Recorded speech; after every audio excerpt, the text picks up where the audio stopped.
আরেকটা বছর শেষ হতে চলল। এক নতুন বছরের সূচনার দোরগোড়ায় আমরা দাঁড়িয়ে। আশা করি তোমরা সবাই খুবই এক্সাইটেড এই নতুন বছর নিয়ে। কারণ প্রতি বছরই আমরা কিছু অ্যাচিভমেন্ট, কিছু পাওয়ার চেষ্টা আমাদের থাকেই। আশা করি তোমরাও সেরকম এবছর কিছু না কিছু অ্যাচিভমেন্ট পাওয়ার জন্য নিশ্চয়ই ভাবছো, নিশ্চয়ই এক্সাইটেড রয়েছো। আমরা প্রতি বছরই কিছু না কিছু গোল সেট করি, প্ল্যান করি, রেজলিউশন নিই। এবছর এটা আমাদের করতেই হবে, এবছর এটা আমাদের পেতেই হবে। এরকম ভাবনা চিন্তা আমাদের কিন্তু প্রত্যেক বছরই থাকে। কিন্তু তোমরা কি জানো, মাত্র 20% মানুষই আছে যারা এই অ্যাচিভমেন্টগুলো কমপ্লিট করতে পারে। নিজেদের রেজলিউশনস কমপ্লিট মাত্র 20% মানুষই করতে পারে। আরো মজাদার কি জানো, আমাদের মধ্যে বেশিরভাগ জনাই মিড জানুয়ারির মধ্যে নিজেদের রেজলিউশন ভুলে যায়, ওটার দিকে আর ফোকাসটি হই না। কিন্তু কেন হই না? কি এর পেছনে কারণ? কেন আমরা আমাদের রেজলিউশন সম্পূর্ণ করতে পারি? পরবর্তী কয়েক মিনিট আমরা এই নিয়েই আলোচনা রাখব, সেখানে কেন আমরা আমাদের রেজলিউশনস কমপ্লিট করতে পারি না এবং কিভাবে আমরা সেটা করতে পারবো। এই নতুন বছরে কি করে আমরা আমাদের অ্যাচিভমেন্টটাকে কমপ্লিট করতে পারবো, সেই নিয়েই আমাদের বক্তব্য। কিন্তু কেন আমরা পারি না? কেন আমাদের এই জায়গাগুলো অসফল হয়ে যায়? এত লোক কেন অসফল হচ্ছে নিজের রেজলিউশনস কমপ্লিট করতে? একটু আমরা ভেবে দেখি কি সেই ভাবনা। না, ভাবনার জায়গাটা হচ্ছে আমরা অনেক বেশি ফোকাসড হয়ে যাই। আমরা কি অ্যাচিভমেন্ট পাবো, গোলটা কি, তাতে আমাদের কি হবে, কি পাবো, এর ভাবনাতে, এই ড্রিমেই আমরা বেশি ফোকাসড হয়ে যাই। স্বপ্ন দেখা ভালো, গোল সেটিং তো অবশ্যই দরকার। জীবনে সফল হতে গেলে আমাদের একটা গোল সেট থাকা সবসময় দরকার এবং সেটা নিয়ে স্বপ্ন দেখা উচিত। কিন্তু আমরা সেই স্বপ্নে এত মশগুল হয়ে পড়ি, একটা আসল ঘটনাই ভুলে যায়। সেটা হলো স্বপ্নকে কিভাবে সফল করব, তার প্রসেসটা কি, কোন পদ্ধতিতে গেলে আমরা আমাদের রেজলিউশনস কমপ্লিট করতে পারবো, সেটাই আমরা ভুলে যাই। আর এই ভুলে যাওয়াতে আমাদের স্বপ্ন দেখাটাও একদিন অসফলই হয়ে যায়। কিছুদিন পর আমরা উৎসাহ হারিয়ে ফেলি, কি করব কি করব না সেটা তখন ভাবতে পারি না, না ভেবে আমরা আমাদের রেজলিউশনস থেকে দূরে চলে যাই।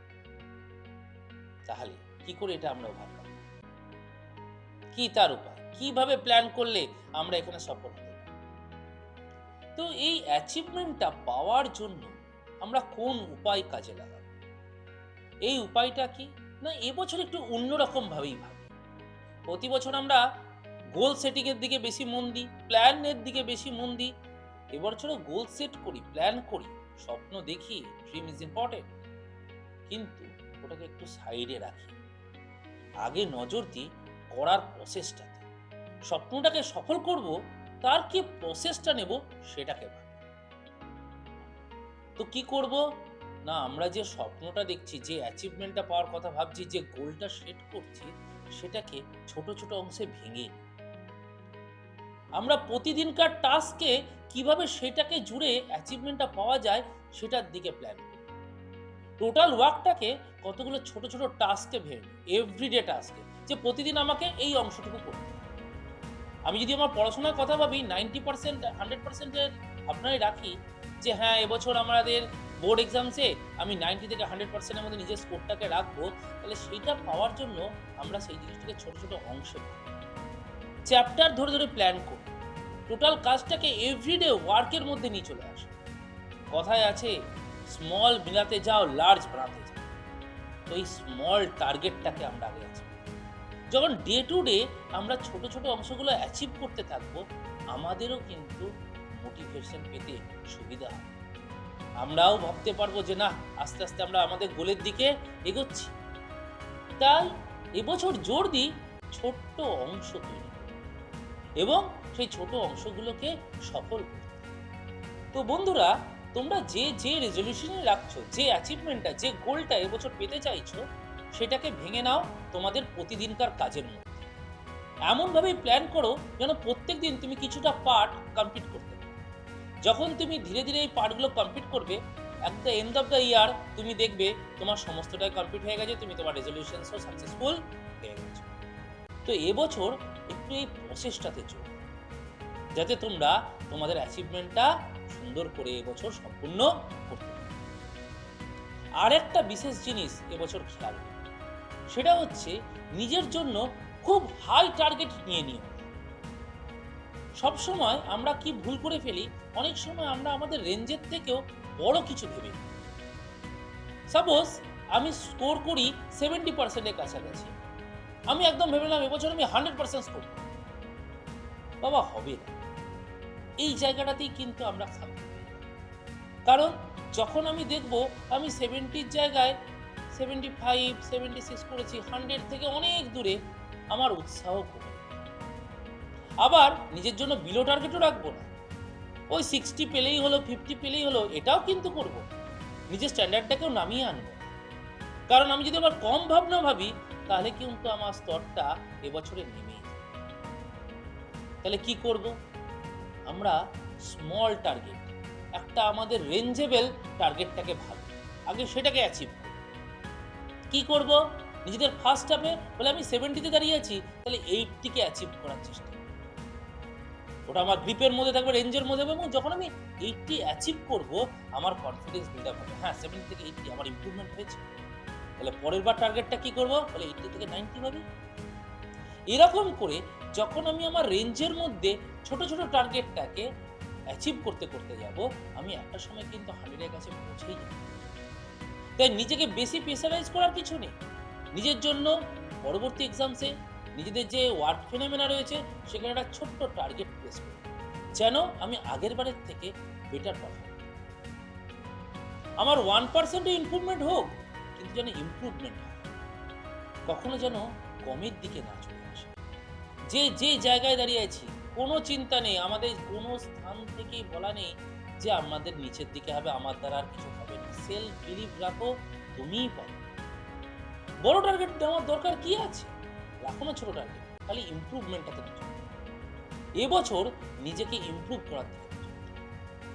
যখন তুমি তোমার 100% দিয়ে দেবে, তোমার ইমপ্রুভমেন্ট হবেই হবে, কেউ আটকাতে পারবে না। আর এটাই যেন আমাদের এই বছরের রেজলিউশন। আমাদের টার্গেট থাকবে প্রত্যেক বছর যেন আমরা অল্প অল্প অল্প করে এগিয়ে যেতে পারি। অনেকেই বলবে এই করতে করতে জীবন শেষ হয়ে যাবে। বন্ধু, এটা কখনোই না। কারণ আমরা যখন একটা আনন্দ পেয়ে যাই নিজেদেরকে উন্নতির দিকে নিয়ে যাওয়ার জন্য, সেই আনন্দে কখন যে আমরা দুর্গম পথ অতিক্রম করে চলে যাই, আমরা বুঝতেও পারি না। কারণ ওটা করার যে আনন্দটা আমরা পেতে পারি। যখন আমি দেখব আমার পার্সেন্টেজ অল্প অল্প করে বাড়ছে, এইটার যে আনন্দ, তাহলে আমি পারছি, হবে। কারণ কোন ধাপে যে তুমি 70 থেকে 80 হয়ে 90 থেকে 100 এ চলে গেছো, তুমি বুঝতেই পারবে না। তাই এবছর একটু পরিবর্তন করো ভাবনা। টার্গেট স্মল রাখো, কিন্তু সেটাকে অ্যাচিভ করার চেষ্টা করো। তো এই বছরে আমরা একটু নতুনভাবেই ভাবি। আরও একটা জিনিসকে আমরা ভাবি, সেটা হলো আমাদের মোরাল ডেভেলপমেন্ট। প্রত্যেক বছরই আমরা বিভিন্ন রকম অ্যাচিভমেন্টের কথা ভেবে রাখি, কিন্তু প্রথম ভাবি না যে আমাদের মোরাল ডেভেলপমেন্টটা করি। আমরা চেষ্টা করি আমাদের মধ্যে যে বেটার ভার্সনটাকে আছে, সেটাকে নিজেকে আরো আপডেট করি, যেন জগতের কাছে আমি একটা দৃষ্টান্ত স্থাপন করি। নিজেকে ডেভেলপ করি, ফোকাসটা নিজের উপর, লড়াইটাও নিজের সাথে। যেন এন্ড অফ দ্য ইয়ার আমার ফিল হয় যে না, আমি আগে যা ছিলাম তার থেকে আমি ইমপ্রুভ করেছি। তবে আমি বুঝবো আমার এই বছর কি হয়েছে, সাকসেসফুল হয়েছে। এবং সেটার জন্য আমাদের কি করতে হবে, কিছু গুড হ্যাবিটস, কিছু গুড বিহেভিয়ার, এটাও কিন্তু নিজেদের মধ্যে আসতে হবে। তাই যদি এই বছরের রেজলিউশনস কিছু রাখতে চাও, তাহলে তোমরা এইভাবে জিনিসটাকে প্ল্যান করো, যাতে তোমার spiritual development, mental development, moral development হয়, নিজের প্রতি একটা সেলফ বিলিভ তৈরি হয় যে ইউ ক্যান। তবেই কিন্তু সুপ্রিম পারফরমেন্স। আর যখন তুমি তোমার বেস্ট পারফরমেন্স দেবে, যখন তুমি তোমার বেস্ট মোডে থাকবে, তখন কিন্তু তোমাকে হারানো। তাই এই বছর একটু আলাদা রকমই ভাবো, নিজেদেরকে সেইভাবে তৈরি করো যেন এন্ড অফ দ্য ইয়ার তুমি নিজে স্যাটিসফাইড হতে পারো যে what you are being. Happy new year সকলকে, নতুন বছরের জন্য বিশেষ শুভেচ্ছা। টিকেল দ্য মাইন্ডের তরফ থেকে তোমাদের সবাইকে অভিনন্দন। নতুন বছর তোমাদের ভালো কাটুক এবং এই নতুন বছরে তোমরা কে কি রেজলিউশন রাখছো, কিভাবে তার ভিউ করছো, সেটাও আমি চাইবো আমাদের কমেন্ট বক্সে তোমরা লিখে পাঠাও। এমন কিছু ভাবনা আসুক যেখান থেকে আমিও নিজেকে ডেভেলপ করতে পারি, আরো ভালো ভাবনা নিয়ে আমরা সামনে এগিয়ে